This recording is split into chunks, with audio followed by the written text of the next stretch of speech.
A carta aos Hebreus. O autor dessa carta é anônimo, e as pessoas se perguntam há muito tempo se foi Paulo quem a escreveu, ou se talvez um de seus colegas de trabalho, como Barnabé ou Apolo. Mas a verdade é que nós simplesmente não sabemos. No capítulo 2, descobrimos que o autor tinha um relacionamento de primeira mão com os discípulos que estavam em torno de Jesus. Portanto, sabemos que essa carta está ancorada nos ensinos dos apóstolos. Também não sabemos quem era o público-alvo dessa carta ou onde eles moravam. O autor os conhece muito bem e assume que eles têm um conhecimento profundo das Escrituras do Antigo Testamento, especialmente o enredo dos 5 primeiros livros da Bíblia, a Torá, sobre como a família de Abraão se tornou a nação de Israel, sobre como Moisés os conduziu da escravidão no Egito para o Monte Sinai, onde eles receberam a Torá e fizeram uma aliança com Deus, onde construíram um tabernáculo onde o sacerdote fazia sacrifícios. E também sobre como eles foram peregrinos no deserto, a caminho da terra prometida. O autor espera que os leitores conheçam todos os detalhes dessas histórias. Então, muito provavelmente, o público é composto de cristãos judeus. E é daí que vem o nome da carta. Nós também temos pistas no capítulo 10 de que essa comunidade da igreja estava enfrentando perseguição e até aprisionamento por causa da sua associação com Jesus. Alguns na comunidade estavam se afastando de Jesus e abandonando a fé completamente. E isso explica o propósito e a estrutura dessa carta. Primeiro, há uma pequena introdução que é seguida por 4 sessões em que o autor compara e contrasta Jesus com pessoas e eventos importantes da história de Israel. Jesus é comparado primeiro com os anjos e a Torá, segundo com Moisés e a terra prometida, terceiro com os sacerdotes e Melquisedeque, e por fim com os sacrifícios e a aliança. E o autor tem 2 objetivos principais em todas essas comparações. O primeiro objetivo é elevar Jesus como superior a qualquer pessoa ou qualquer outra coisa, mostrando que Jesus é digno de toda a sua confiança e devoção. Mas o segundo objetivo é esse: desafiar os leitores a permanecerem fiéis a Jesus, apesar de perseguição. Em todas as sessões, ele inclui uma forte advertência para não abandonar Jesus. Então, vamos nos aprofundar melhor e ver como tudo isso se desenrola. A exaltação de Jesus começa na primeira frase da introdução. No passado, Deus falou aos nossos ancestrais de muitas maneiras diferentes, mas nesses últimos dias ele falou conosco através do seu Filho. Assim, o autor está dizendo que Jesus é superior a todas as formas anteriores pelas quais Deus se revelou a Israel.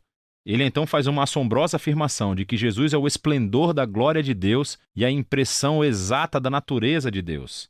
Essas metáforas indicam a maior aproximação possível entre Jesus e Deus. Então, Jesus é o que os raios de luz são para o sol, ou Jesus é o que a impressão de cera é para o anel de sinete. Para esse autor, não há Deus separado de Jesus. Jesus é Deus feito humano como Filho. E é essa visão elevada de Jesus que é explorada ao longo do restante da carta. Na primeira sessão, o autor compara Jesus com anjos, o que pode parecer estranho. Por que anjos? Na tradição judaica foi ensinado com base em Deuteronômio capítulo 33, verso 2, que a Torá e as palavras de Deus foram entregues a Moisés no Monte Sinai por anjos. E assim, dizendo que Jesus é superior aos anjos, o autor afirma que Jesus e sua mensagem de boas novas são superiores a todos os mensageiros anteriores da palavra de Deus. E assim o primeiro aviso flui desse mesmo ponto. Se Israel foi chamado para prestar atenção à Torá que foi entregue por anjos, quanto mais devemos prestar atenção à mensagem que foi anunciada pelo Filho de Deus. E não apenas isso, mas, dado o status de Jesus acima dos anjos, quão notável é o fato de ele ter abandonado esse status tão alto para se tornar humano, sofrer e morrer. Em Jesus, vemos a glória de Deus e a grande humildade de Deus. Como Jesus se uniu com compaixão ao destino trágico da humanidade. Nos capítulos 3 e 4, o autor prossegue argumentando que Jesus é superior a Moisés, que liderou o povo de Israel através do deserto e construiu o tabernáculo.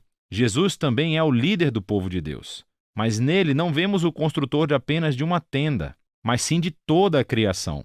Então, o autor reconta a história de como os israelitas se rebelaram contra Moisés no deserto, e eles perderam a chance de entrar no descanso que Deus lhes ofereceu na terra prometida. E assim vem o segundo aviso. Se Jesus é maior do que Moisés, quão maior são os riscos que corremos se nos rebelarmos contra ele? Também estamos em um ambiente de natureza selvagem, onde temos que confiar em Deus, pois o futuro está na nova criação de Deus. Portanto, vamos nos certificar que não nos rebelamos como Israel no deserto e perdermos a oferta graciosa de Deus para entrar em sua nova criação. Nos capítulos 5 a 7, o autor compara Jesus com os sacerdotes de Israel que vêm da linhagem de Arão. Seu papel era de representar Israel diante de Deus e oferecer sacrifícios que reconciliavam ou cobriam os pecados do povo. Mas ele ressalta que os sacerdotes eram eles mesmos pessoas com falhas morais. E assim, eles constantemente tinham que oferecer sacrifícios pelos próprios pecados, assim como por todos os outros. Era necessário algo mais, algo diferente. E então ele argumenta que Jesus era esse algo diferente. Ele é o supremo sacerdote, mas Jesus não veio da linhagem de Arão. Ao invés disso, Jesus era um sacerdote na ordem de Melquisedeque, aquele misterioso sacerdote-rei da antiga Jerusalém. E ele aparece nas histórias de Abraão. Também encontramos no Salmo 110 que o rei messiânico da linhagem de Davi será um sacerdote na ordem de Melquisedeque. Então esse é o ponto principal do autor. Jesus é o maior sacerdote-rei. Ele é moralmente impecável, está eternamente disponível para o seu povo. E assim ele é superior a qualquer outro mediador entre Deus e os humanos. Assim vem seu aviso nessa sessão. Rejeitar a Jesus é rejeitar a melhor e única chance de sermos totalmente reconciliados com Deus. Então não faça isso. O que nos leva à última comparação dos capítulos 8 a 10. O autor mostra como a morte de Jesus na cruz foi o maior sacrifício, superior a todos os sacrifícios de animais oferecidos no templo. Esses sacrifícios tinham que ser oferecidos constantemente, tanto diariamente quanto anualmente no dia da expiação. Jesus ofereceu a sua vida de uma vez por todas, e foi suficiente para cobrir os pecados do mundo inteiro. E assim, o autor adverte os leitores da carta sobre se afastarem de Jesus. É como dar as costas a uma oferta grandiosa do perdão de Deus. Por que você faria isso?